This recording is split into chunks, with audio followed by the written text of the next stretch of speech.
பணி நீக்கம். இந்த ஒரு வார்த்தை ஐடி ஊழியர்களோட தூக்கத்தை தொலைக்க வச்சிருக்கு அப்படின்னே சொல்லலாம். இந்த சமயத்தில் ஐடி ஊழியர்கள் ஏன் ரொம்ப கவனமாக இருக்கணும்? ஐடி உலகத்துக்குள்ள அப்படி என்னதான் நடந்துகிட்டு இருக்கு என்பதை விரிவாக பார்க்கலாம் தந்தி டிவியின் பாட்காஸ்டில். வழங்குவது நான் வினோதினி முத்துராமலிங்கம். ஒரு 10-15 வருடங்களுக்கு முன்னாடி போவோம். ஒரு லேப்டாப், நல்லா இங்கிலீஷ் பேச தெரிஞ்சு பேசிக்காக ஜாவா கோட் தெரிஞ்சிருந்தாலே ஒரு நல்ல ஐடி ஜாபில் செட்டில் ஆகிடலாம். அதுலேயும் பல ஆண்டுகளாக நீங்கள் டிசிஎஸ் இல்லை மைக்ரோசாஃப்ட் இல்லை இன்டெல்லில் ஒர்க் பண்ணுறீங்கன்னா அது உங்களுக்கு கோல்டன் டிக்கெட் மாதிரி. நல்ல சம்பளம், நிறைய பெனிஃபிட்ஸ், சொசைட்டிலையும் ஒரு நல்ல மரியாதை இருக்கும். அம்மா அப்பாலாம் ரொம்ப பெருமையாக சொல்லியிருப்பாங்க, என் பொண்ணு ஐடியில் ஒர்க் பண்ணுறா, என் பையன் மைக்ரோசாஃப்டில் இருக்கான் அப்படின்னுலாம். அப்படியே இப்போ 2025க்கு வாங்க. ஒரு மிகப்பெரிய மாற்றம். ஆர்டிஃபிஷியல் இன்டெலிஜென்ஸ், ஏஐங்கிற ஒரு தொழில்நுட்பத்தால் ஐடி உலகத்தில் ஒரு புயல் வீசிக்கிட்டு இருக்குன்னு தான் சொல்லணும். ரீசெண்டாக டிசிஎஸ் எடுத்துக்கங்க. இந்தியாவுடைய மிகப்பெரிய தகவல் தொழில்நுட்ப நிறுவனங்களில் ஒன்று.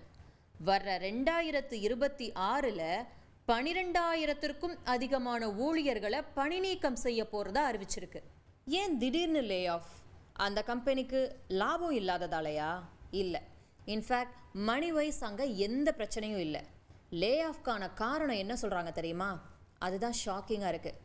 நாங்கள் ரீஸ்ட்ரக்சர் பண்ணுறோம், அதாவது மறுசீரமைக்கிறோம், ஏஐயில் முதலீடு செய்கிறோம், முன்னாடி இருந்த மாதிரி சில ட்ரெடிஷ்னல் ரோல்ஸ்லாம் இனி தேவை இருக்காது அப்படின்னு அதிர்ச்சிகர காரணத்தை சொல்லியிருக்காங்க.